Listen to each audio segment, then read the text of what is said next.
Hola, ¿qué tal? ¿Cómo están todos ustedes? Estamos en un nuevo encuentro de Podcast de la Libertad en el marco de la Fundación Atlas para una Sociedad Libre desde Buenos Aires y vamos a tocar una temática que nos preocupa, que es clave para la libertad en nuestra región, en la América Latina, en la Argentina misma, donde hay tantos amigos y hermanos venezolanos hoy en día, y vamos a charlar sobre esta temática, las elecciones, fraude, qué es lo que está pasando, qué es lo que podríamos esperar.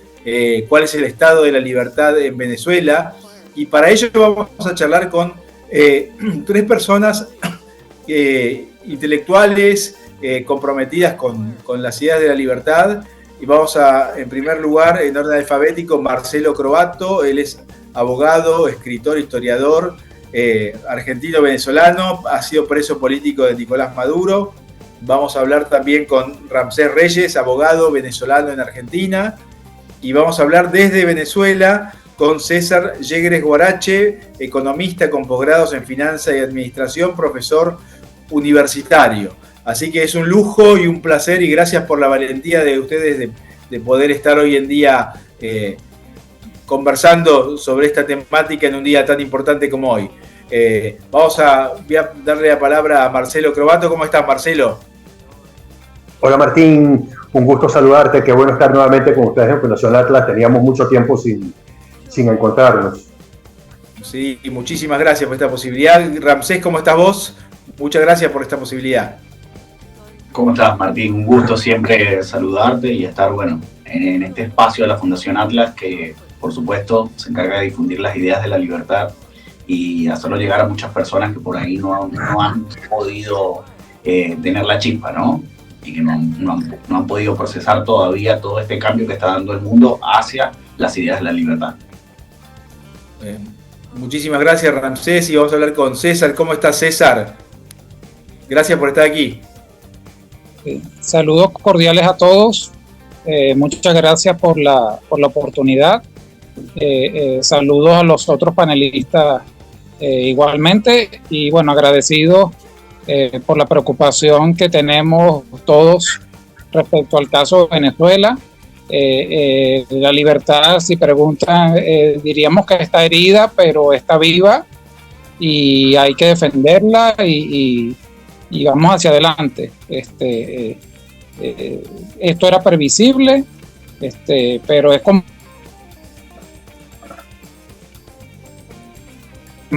y hay que continuar adelante. Bueno, muchas gracias, César. Se ha cortado un poquito la transmisión, pero volvió enseguida. Y les pregunto, Marcelo, ¿qué es lo que estamos viviendo hoy en Venezuela?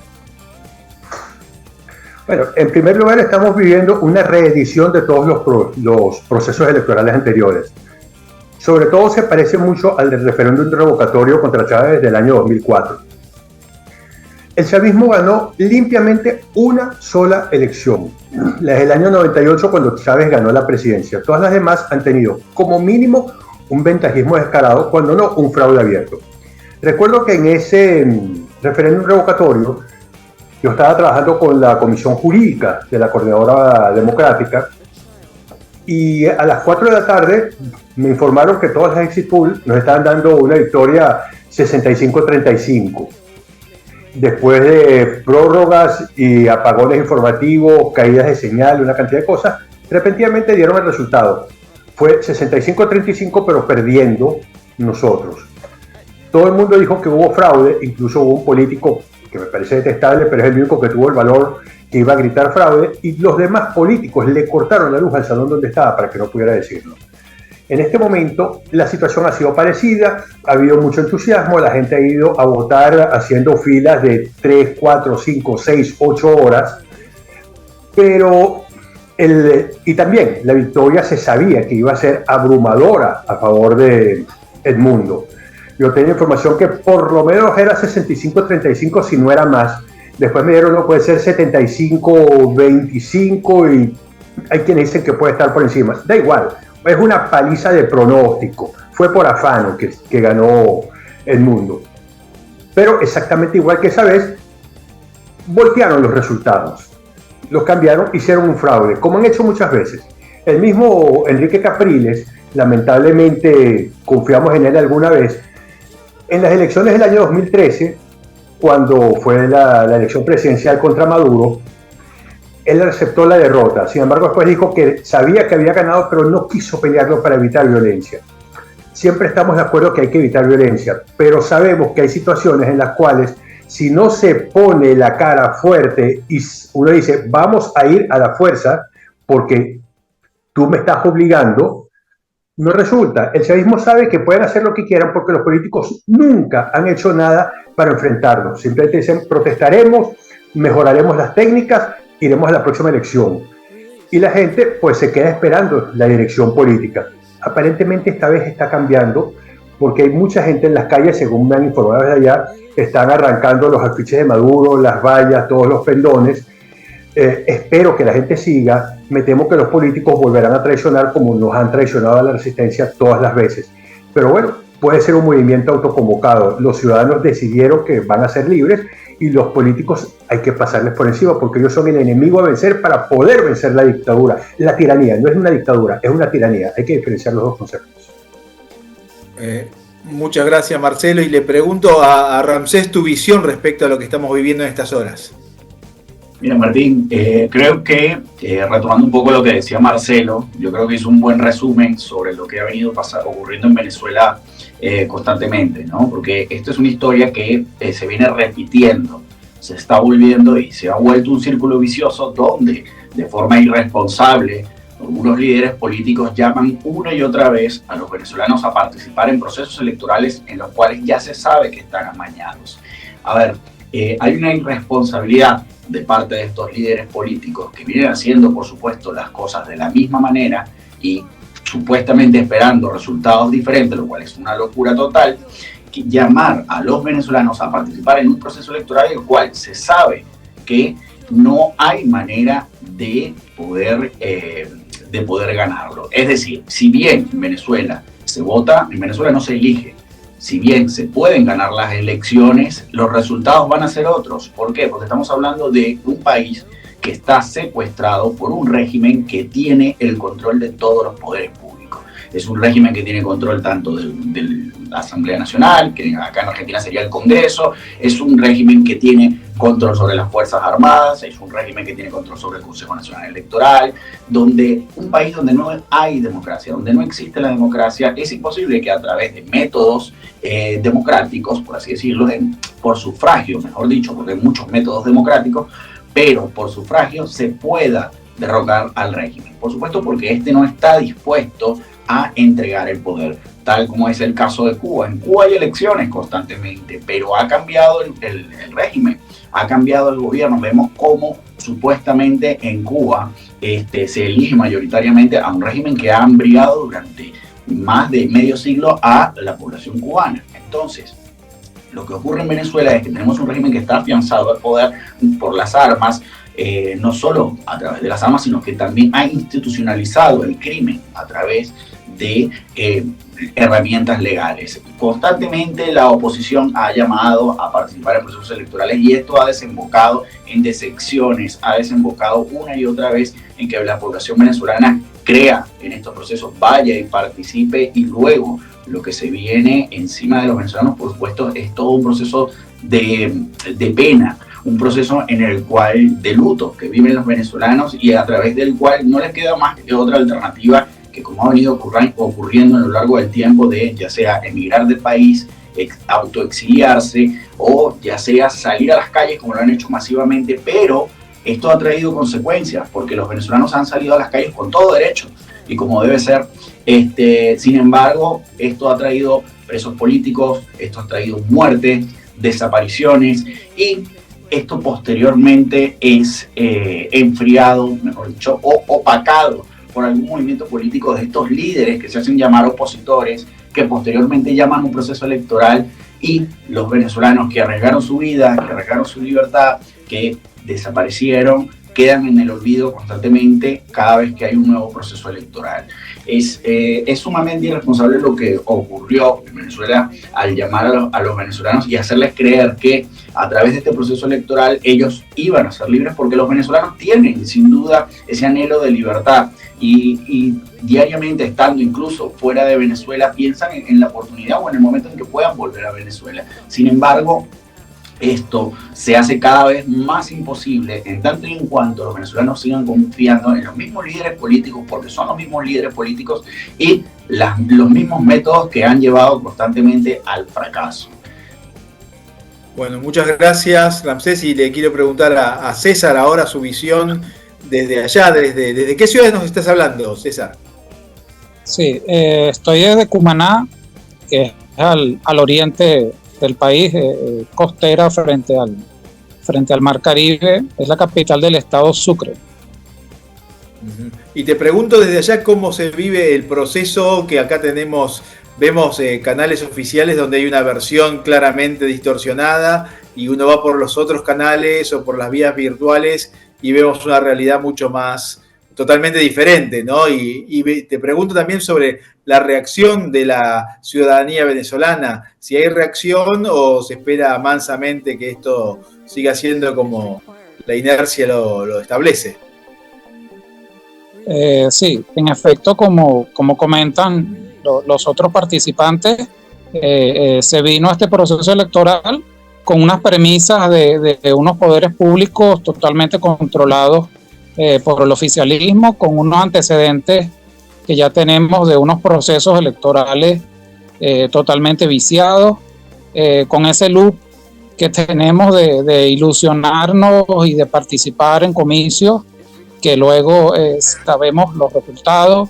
Eso trae decepción, frustración, bueno, todo lo que conocemos, el desprestigio de toda una dirigencia política joven y de mayor edad. Pero digamos, en esta oportunidad el país mayoritario depositó su confianza en la líder María Corina, quien ha mantenido un discurso, digamos, coherente de estar en contra de esa oposición que por mucho tiempo trató de cohabitar con el chavismo y ahora madurismo. Digamos que ella resultaba incómoda para esos dirigentes políticos tradicionales, y digamos ahora en esta oportunidad ella vislumbró esa posibilidad de participar en los comicios, sabiendo todas las condiciones, sabiendo todas estas prerrogativas, todas estas precondiciones existentes, sabiendo que este escenario podía darse. Entonces, digamos, hay esa esperanza depositada en ella.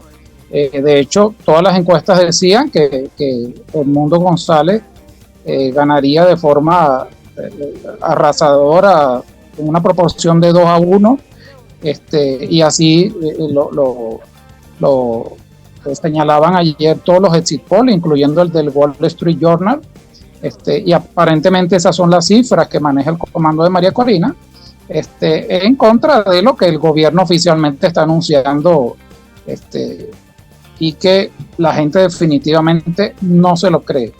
De hecho, entonces repito, las mismas encuestas que se hicieron en las semanas previas, entre muchas otras, particularmente soy profesor universitario y he dictado clases de estadística y me gusta revisar los números con detalle, y entre las encuestadoras serias le preguntaban a la gente, por supuesto, su preferencia y todo eso, pero además al final algunas, las más profesionales, le preguntaban: ¿qué cree usted que va a ocurrir? No es que yo iba a votar por uno u otro, o que le preguntaba a la gente: ¿qué cree usted que va a ocurrir? Y ahí había, digamos, una división en tres toletes. Un primer tercio de la gente decía: va a ganar Edmundo, pero el gobierno no lo va a reconocer. Eso era un 39%, por decir algo. Otro 38% decía: va a ganar Edmundo, pero no sabemos qué va a pasar. Y otro 30 y tanto por ciento decía: va a ganar Maduro, pero porque se la va a robar. Va a ser un fraude descarado. Entonces, digamos, la gente estaba clara. La gente decía: vamos a este camino, vamos a votar.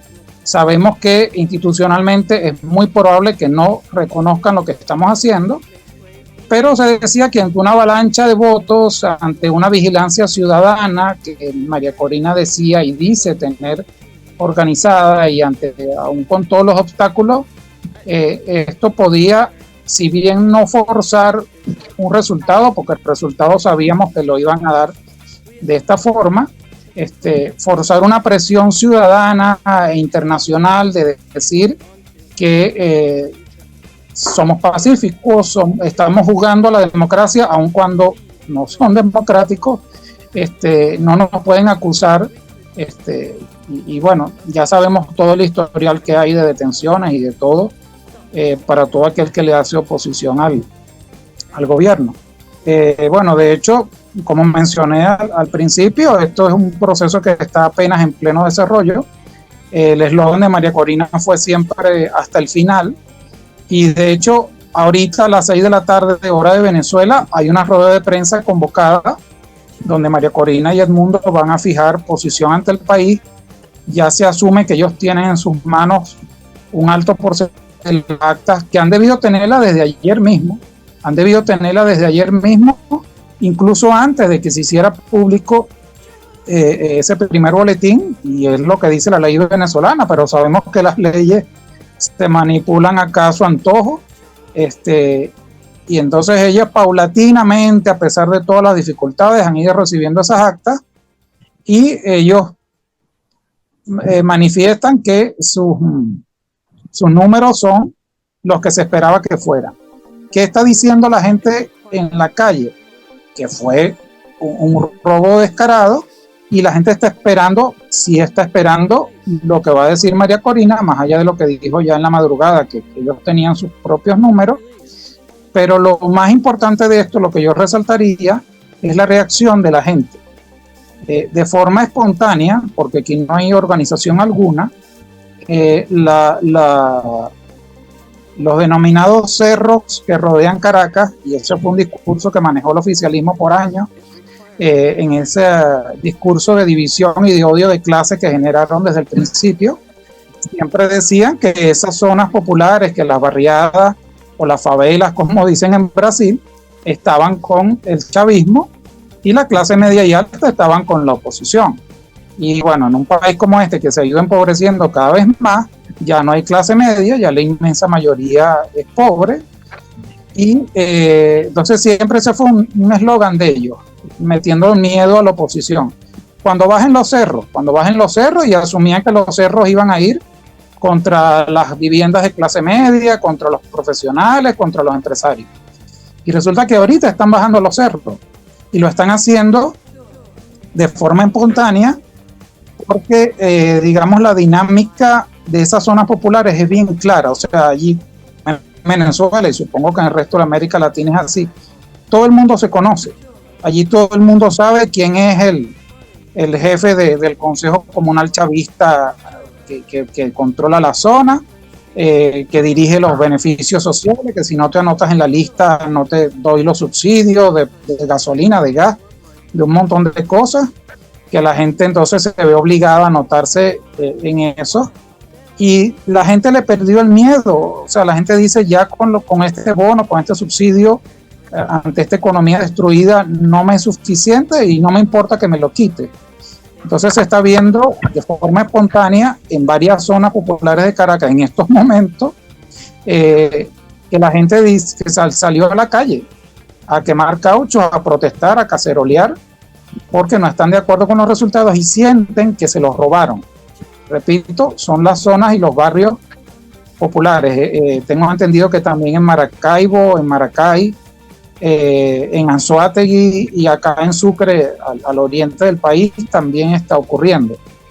De forma espontánea, repito, hay el miedo de que si María Corina o cualquiera de esos líderes llaman a la calle, naturalmente lo que les puede pasar, la represalia, y entonces ellos no lo han hecho, naturalmente no lo han hecho, sino que es la gente, repito, espontáneamente, que está en la calle porque se siente que le quitaron algo. La gente ya se cansó de lo mismo, y como le digo, es un proceso que está en pleno desarrollo. Muchísimas gracias, y quisiera invitar a pedirles unas palabras para ir cerrando respecto de si ven posible o positivo los acontecimientos de las últimas horas en términos de un acercamiento de Venezuela hacia una mayor institucionalidad, mayor libertad, esperanza de la gente, y que los cerca de 8 millones de venezolanos que están fuera de Venezuela no por elección, sino y repito que acá en Argentina los recibimos con mucho cariño, son muy queridos, y siempre los apoyamos y son enormemente aceptados, y sentimos una enorme empatía. Especialmente lo sentíamos cuando teníamos al gobierno kirchnerista, ¿no? Más dictatorial, estábamos más identificados, ahora hay un poco más de esperanza, pero ¿hay posibilidades de algún cambio o es solo un gran espejismo? Y le doy la palabra a Marcelo y le pasamos por los tres para ir cerrando. Gracias. Bueno, yo no estoy seguro. Mi experiencia dice que todo va a ser igual que antes. Espero equivocarme. Mi mayor deseo es estar completamente equivocado. No obstante, yo fui oficial de la inteligencia militar en Venezuela, analista, y siempre trabajé por el método historicista. Yo sostengo que todo lo que va a suceder ya sucedió alguna vez. Si encuentras un paralelo en la historia, tienes un indicio muy claro de lo que puede suceder, y después uno puede estudiar las diferencias. Esto ya lo vimos, todo ha sucedido. Si los políticos llegan a llamar a la calle, podría haber una diferencia, pero en otras ocasiones también ha habido mucha indignación, la gente ha salido a la calle, los paramilitares han salido a reprimir, han asesinado a algunas personas, y a los 3 días se acabó la indignación porque los políticos enfrían la calle. Ha sucedido desde la guarimba del año 2004, la del 2014 que fue entregada por los políticos, todas las protestas en cada una de las elecciones han sido congeladas por los políticos. No soy optimista, lamentablemente, y lo que más deseo es estar equivocado. Pero la historia ha sido siempre igual. Ahora, como te dije anteriormente, si la gente decide sacarse encima a la casta política, sí, es posible que se logre algo. Pero si no, si la casta política sigue mandando, pues todo seguirá exactamente igual. El problema es que para ser el líder de un país en guerra hay que tener un valor moral muy alto. Y ninguno de nuestros políticos lo tiene. Hay que saber que se tienen que tomar decisiones que muchas veces van a costar sangre, sudor y lágrimas. Winston Churchill, que fue el que acuñó esa frase, debería ser un ejemplo para todos, que en muchas cosas podemos objetarlo, pero él fue el líder de un país que estaba en guerra y contra las cuerdas, y supo llevarlo, y él sabía que cada vez que daba una orden, algún inglés iba a morir, pero no había más remedio. Una persona que a mí me parece absolutamente despreciable como Joseph Stalin, pero lo cumplió. Después de la batalla de Stalingrado le ofrecieron cambiarle a su hijo, el capitán Surgatsky, que había sido capturado por los alemanes, por el mariscal von Paulus, capturado en Stalingrado, y él se negó. Después se retiró enseguida de la reunión cuando dijo que no se iba a hacer el cambio, se retiró a su oficina y uno de sus hombres más cercanos se acercó y lo vio llorando y le dijo: ¿por qué no aceptaste? Todos habríamos entendido que es tu hijo. Y él dijo: ¿con qué cara le digo yo a los rusos que tienen que sacrificar sus vidas y sus hijos si yo soy incapaz de hacerlo? Y el hombre lloró, y es una persona despreciable, pero él lo entendió que hay que tomar decisiones que duelen mucho. Una decisión que se podría tomar ahorita, sí, si dicen vamos todos a la calle, vamos a protestar con mucha fuerza, ¿puede morir gente? Sí. La independencia, ¿cómo la logró San Martín y Bolívar? Peleando, corrió la sangre, es que es inevitable, y no es que uno quiera que eso suceda, es que uno como analista de geopolítica e inteligencia militar sabe que hay veces que es inevitable la violencia. Es como cuando tú tienes una situación de rehenes. El negociador dice: mira, tú tienes que negociar y vamos a ver, vente, entrega a los rehenes, ríndete, porque si no van a entrar los comandos. ¿Y qué van a hacer los comandos si entran? Los van a matar a todos. Y si no se rinden, entran los grupos de intervención de la policía y matan a los secuestradores. ¿Alguno quería hacerlo? No, pero es que se sabe que a veces no hay más remedio y es más importante salvar vidas inocentes que delincuentes. Y a veces, como dijo, por Dios se me olvidó, pero si alguien me lo puede recordar ahorita, que el árbol de la libertad tiene que ser regado de tanto en tanto con sangre de héroes y de villanos. Fue un norteamericano y no, creo que fue Patrick Henry. Entonces, lamentablemente, eso es así. ¿Queremos la violencia? No. ¿Esta gente va a salir sin violencia? No. No tienen ninguna razón para rendirse, porque si ellos salen del poder, su próximo destino es una celda de 2x3 en la ATX Florence de Arizona, en Estados Unidos, la prisión máxima de los Estados Unidos, y ahí van a estar hasta el día que se mueran.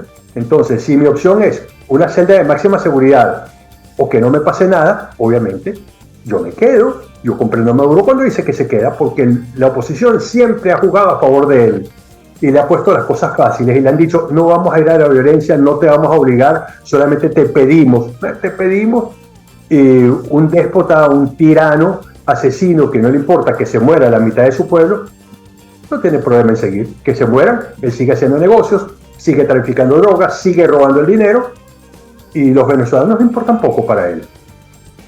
Muchas gracias, Marcelo, y le preguntamos su opinión para ir cerrando a Ramsés. Bueno, Martín, sinceramente los resultados a mí no me sorprendieron, era algo predecible. Viendo, por supuesto, estudiando un poco la historia reciente de Venezuela, viendo los acontecimientos y tomando en cuenta que esto se ha repetido una y otra vez. Además, obviamente, si intentas enfrentar a un régimen tirano, como lo es el régimen de Nicolás Maduro, el chavismo, si intentas enfrentarlo jugando su mismo juego, difícilmente vas a poder vencer o vas a poder ganar. Vuelvo y repito, acá lo que es lamentable es el sentimiento y la decepción que tienen hoy los venezolanos, precisamente por volver a creer en estos políticos que, como bien ya mencionó Marcelo, son parte de la casta política, porque eso son. Fíjate que el caso del mundo no es un tema de señalar, sino que es de fijarnos en las realidades, en la evidencia empírica. El mundo fue embajador en Argentina, fue embajador en Argelia durante el gobierno de Rafael Caldera, Hugo Chávez, y durante el gobierno de Carlos Andrés Pérez en su momento. Entonces, estamos viendo una política que se viene perpetuando en el poder en Venezuela, no solo desde el ámbito del chavismo, sino también desde el otro lado, del lado de la oposición, o los que se hacen llamar oposición. Más allá de atacar a María Corina Machado, de atacar a Inmundo, porque sinceramente todos sabemos quién es el chavismo, y yo sé que todos los que estamos acá tal vez tengamos diferencias, pero todos queremos la libertad de Venezuela, y todos queremos que Venezuela sea un país libre al cual todos podamos volver, incluso así sea de vacaciones, o a vivir nuevamente en nuestro país, y que todas estas personas que están fuera de Venezuela puedan volver a hacerlo, por supuesto, a un país libre. Sin embargo, tenemos que estar conscientes de que estos líderes políticos no solo no representan a los venezolanos, sino que además representan a un sistema de cohabitación que ha perjudicado muchísimo durante años a la población venezolana, y que solo ha permitido que muchos líderes opositores, como el caso de Juan Guaidó, como el caso de Enrique Capriles, entre muchísimos otros, se beneficien políticamente de todo esto para enriquecerse, para ganar fama, y para que esto, por supuesto, les permita acomodarse políticamente en lo largo del tiempo. Hemos vivido cómo una y otra vez los venezolanos han sido engañados, porque esto sinceramente es un engaño. Tú no puedes decirle a los venezolanos como decirle a un enfermo terminal que va a tener una larga vida. O sea, es una irresponsabilidad y es una sinvergüenzura llamar a los venezolanos a participar en un proceso electoral a sabiendas que, primero, no estás dispuesto como político, porque estoy seguro y espero equivocarme, los políticos no están dispuestos a asumir el riesgo que esto conlleva, el haber participado en este proceso, no solamente, sino lo que viene después de este proceso electoral, que es defender lo que todos sabemos. Evidentemente, el régimen perdió, pero los resultados los manejan ellos, porque el Consejo Nacional Electoral lo manejan ellos, porque las máquinas las manejan ellos, porque los votos los cuentan ellos. Así tengas 10, todos los testigos en todos los centros de mesa, así hagas absolutamente todo, el resultado es, y fue el que estamos viendo, es lo que muestran ellos, es lo que para la comunidad internacional, porque lamentablemente podrá salir un país u otro a quejarse, podrá salir un país u otro a decir cualquier cosa. Sin embargo, por supuesto, renegando, o mejor dicho, condenando lo ocurrido en Venezuela. Sin embargo, acá la última palabra realmente la tienen los venezolanos, que son los que pueden decir qué se puede hacer ante esta situación. Y no es un llamado a a la violencia, sino más bien a defender la libertad, porque de eso se trata, de que cada uno de los venezolanos tiene que entender de que es responsable y que deje de una vez por todas de estar confiando en estos políticos que son los mismos de siempre, y que asuman de una vez la responsabilidad, así como muchos lo hicimos en nuestro momento y salimos a las calles y protestamos constantemente. Y esto lamentablemente, bueno, como bien mencionaba Marcelo, fue una y otra vez aplacado por estos líderes políticos que se han beneficiado una y otra vez de todos estos procesos electorales. Yo veo con dificultad que esto tenga un resultado diferente, porque lamentablemente es más de lo mismo que hemos venido viviendo desde que Chávez llegó al poder. Hasta tanto no hay una dirigencia política renovada y no haya un movimiento que realmente surja desde la ciudadanía con ideas políticas diferentes, porque tenemos que estar conscientes que la mayoría de los partidos políticos que son parte de este bloque de unidad o este bloque llamado opositor son todos alienados a las ideas políticas de izquierda. Todos son socialdemócratas, socialcristianos, todos son socialistas. Uno un poquito más socialista que el otro, otro un poquito menos. Al fin y al cabo son los que llevaron a Venezuela a la debacle, y esta debacle llevó consigo a la llegada del poder de Hugo Chávez, que desde este entonces, bueno, estamos todos los venezolanos padeciendo las consecuencias de este modelo político que es el socialismo. Muchísimas gracias, Ramsés, y le preguntamos la misma opinión. ¿Qué espera de todo esto a César? Sí, bueno, desde el punto de vista pragmático, evidentemente hemos tenido todo un historial de estos desencantos. No se puede decir que la ciudadanía venezolana no ha luchado, como en efecto comentan los otros panelistas. En su momento ha tenido la guía, por decirlo de alguna forma, de diferentes líderes que jugaron a esa esperanza. Muchos de ellos a veces no han reconocido, la gran mayoría no ha reconocido sus errores.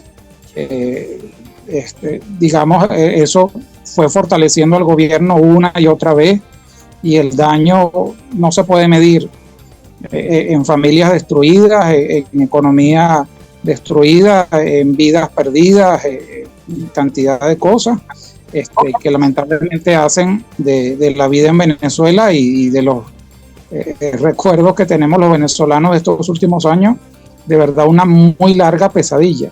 Digamos, este último episodio, cómo terminará, no lo sabemos, pero era previsible, si bien lo era. Digamos, esa dupla de María Corina y Edmundo llegó por descarte, o sea, sin quitarle mérito a María Corina y sin quitarle mérito a los que han mantenido cierto discurso coherente, pero se llegó por descarte. O sea, uno y otro dirigente político opositor en efecto no fue defraudando. El gobierno puso trabas a todo lo que se ha intentado hacer, logró derribar todos los intentos violentos, pacíficos, ilegales, todo lo que la oposición intentó hacer, y que detrás de esa oposición estaba las esperanzas de la mayoría de la gente. Pero en esta ocasión, digamos, se trató, si bien, como mencionan los panelistas, era un camino ya recorrido de unas elecciones que sabíamos todas las condiciones en que se iban a dar. Se asumía que había un pragmatismo, se asumía en cuanto a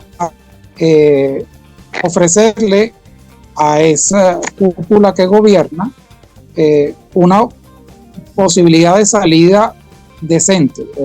De hecho, se hablaba en la calle de que había que, entre comillas, y eso se lo preguntaron mucho a ellos, si estaban dispuestos a sentarse a negociar, a perdonar pecados. Hay pecados que son imperdonables, pero si se estaba dispuesto, en medio de una negociación donde se asumía que la soberanía popular iba a estar inmensamente a favor de un cambio, y con algún que otro apoyo, por supuesto, de internacional, que siempre ha estado allí con la causa de la libertad venezolana, se le iba a ofrecer, digamos, unas condiciones extraordinarias a los dirigentes del gobierno para propiciar su salida, digamos, en condiciones lo más favorables posibles.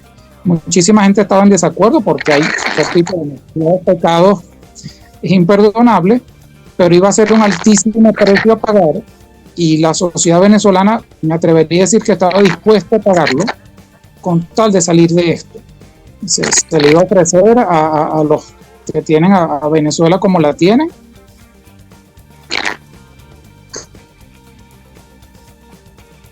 que le vendrían encima si todos los procesos que están contra ellos llegan a un final, con tal de, repito, determinar esto. Digamos, esa era una apuesta que se tenía, y muchos politólogos acá en Venezuela, académicos, hablaban de que había que hacer, por supuesto, cada país es distinto, las circunstancias son distintas, nadie escarmienta en cabeza ajena, dice reza el dicho popular, pero se decía que era la forma relativamente viable de salir, dadas todas las fórmulas que se han aplicado ya. En efecto, como mencionan los otros panelistas, tendrían que surgir un movimiento ciudadano espontáneo. Digamos, por descarte, María Corina quedó al frente del timón, la gente depositó sus esperanzas en ella. Era una figura desconocida para el público. De parte y parte se han sacado sus antecedentes y los conocemos, y se pensaba que por ese perfil diplomático de él y relativamente pacífico podía de repente llegarse a un acuerdo negociado, pero vemos que el gobierno desechó todo eso. El gobierno perdió esa posibilidad que, digamos, le estaba brindando la posibilidad venezolana. Como dicen, le dio un palo a la lámpara de tantos otros que le ha dado, y siguió adelante con su discurso radical. ¿Qué vendrá en las próximas horas? Bueno, ya, digamos, no digo, la historia es un continuum, pero podríamos tener la esperanza de que, digamos, esto es lo mejor que podría ocurrir para terminar el gobierno, si valga que se llame gobierno, digamos, termine de mostrar su peor cara, que ya lo ha hecho innumerables veces, y que pierda gran parte de esos aliados internacionales. Se espera a ver qué dice Lula, por ejemplo, a ver qué dice Petro, a ver qué dicen muchos de sus aliados más cercanos. Los únicos veedores y observadores internacionales que el gobierno aceptó, que fue la ONU y el Centro Carter, están pidiendo que se publiquen los resultados, y hasta este momento, 6 de la tarde acá en Venezuela, no se ha hecho, y ya proclamaron a Maduro hace rato como ganador. Entonces sabemos que institucionalmente todo eso podía pasar. Entonces, digamos, perder el apoyo de las bases populares, perder el apoyo de su propia tal, era, digamos, el único sostén que le quedaba al gobierno. Que esto sea un punto de inflexión en ese camino hacia la libertad que aspiramos los venezolanos está por verse, pero yo sí le añadiría a esto que ha pasado entre ayer y hoy algunos asteriscos distintos a lo que hemos visto. Trato de ser optimista en cuanto a que esto es distinto, y de que el apoyo popular, que digamos era uno de los bastiones del gobierno, ya se perdió. Entonces, digamos, es un grupito, una cúpula que tiene bajo su mando a una cantidad de venezolanos es probable que continúe la migración. Ya se sabe que la economía no va a mejorar con esta gente ni las condiciones socioeconómicas de los venezolanos. Y esas bases populares se hastiaron de eso. Y bueno, esperemos a ver en qué culmina todo esto. Bueno, muchísimas gracias a los tres por esta posibilidad de conversar sobre y tener este diagnóstico en tiempo real sobre qué está pasando en Venezuela. Bueno, y seguiremos hablando y esperemos que lo que suceda sea favorable para la civilización y las ideas de la libertad, más allá de la visión realista que hay que tener siempre, ¿no? Así que mil gracias y estamos hablando próximamente. Un fuerte abrazo para todos.